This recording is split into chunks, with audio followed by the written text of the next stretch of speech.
Praise the lord. పవిత్ర గ్రంథమైన బైబిల్లో నుండి దేవుని వాక్యాన్ని విందాం.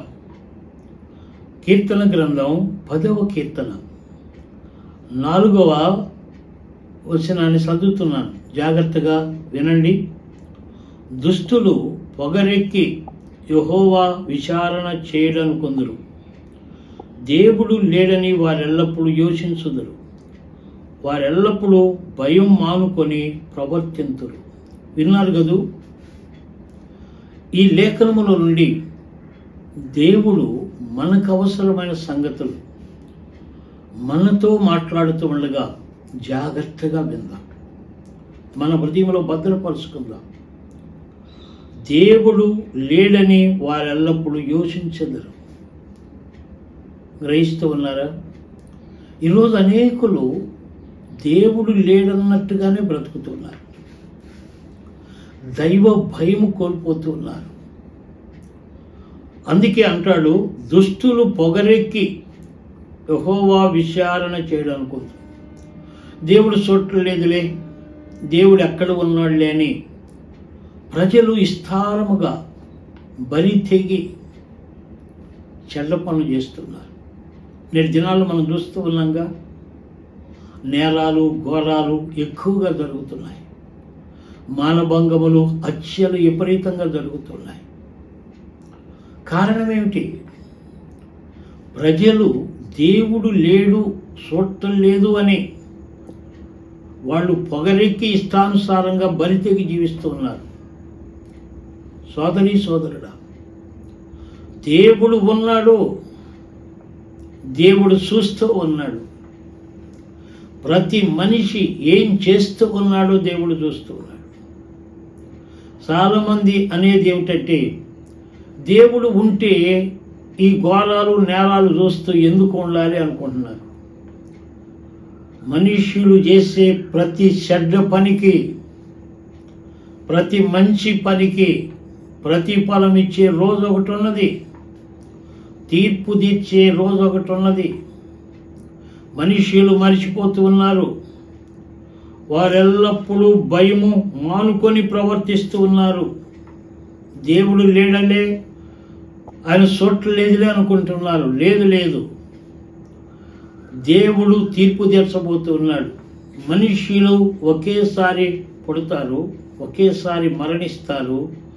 ఆ తరువాత ఏమీ లేదు అనుకోకండి, తీర్పు ఉన్నది. నీవు చేసే ప్రతి చెడ్డ పనికి దేవుడు తీర్పు తీర్చి పనిష్మెంట్ ఇవ్వబోతూ ఉన్నాడు. అందుకే ఈ రోజైనా దేవుని వాక్యము నీతో మాట్లాడుతూ ఉండగా నీవు దేవునికి భయపడి లోబడి చెడుగును విడిచిపెట్టి మంచి జీవితాన్ని జీవించాలి అని దేవుడు కోరుతున్నాడు. సోదరీ సోదరులారా, గ్రహించాలి. ప్రేమతో మీకు మనవి చేస్తూ ఉన్నాం. అనేకులు దేవునికి దూరం అయిపోతూ ఉన్నారు, భయము లేకుండా జీవిస్తూ ఉన్నారు. భయము లేదు, భక్తి లేదు, రెండూ లేవు. ప్రజలు విచ్చలవిడిగా చెడిపోతున్నారు. అదే దేవుడు బాధపడుతున్నాడు. ప్రజలను రమ్మని పిలుస్తూ ఉన్నాడు. ప్రజలను దేవుడు ప్రేమతో పిలుస్తూ ఉంటే ప్రజలు దేవుని ప్రేమ ఆహ్వానానికి లోబట్టలేదు.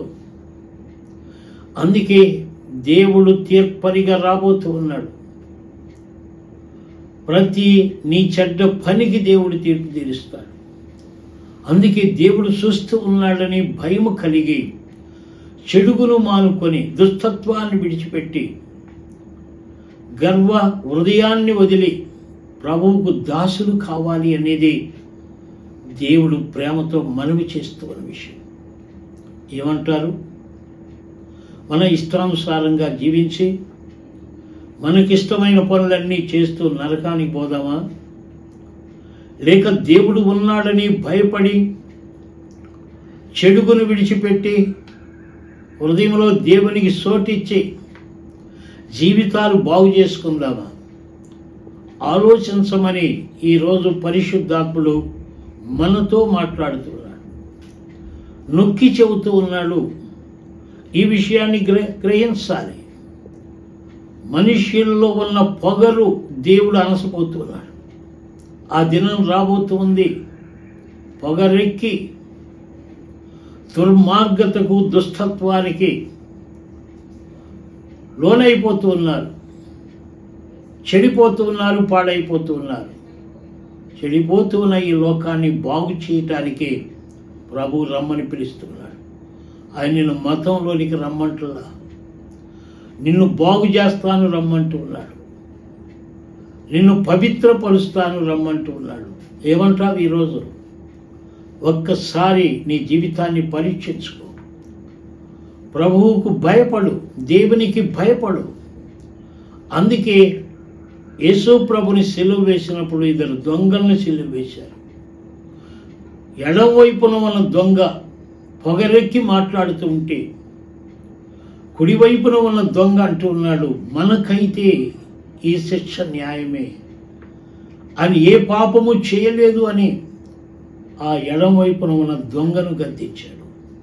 ఆ పొగరుబోతు దేవునికి లోబడకపోవటాన్ని బట్టి, ఆ గర్విష్టి లోబడకపోవటాన్ని బట్టి నరకానికి పోయాడు. ఈ సత్యాన్ని గ్రహించి ప్రభువుకు నిన్ను నీవు సమర్పించుకోనమని మనవి చేస్తున్నాం. దేవుడు అలాంటి కృప దయచేయును గాక. ఆమేన్.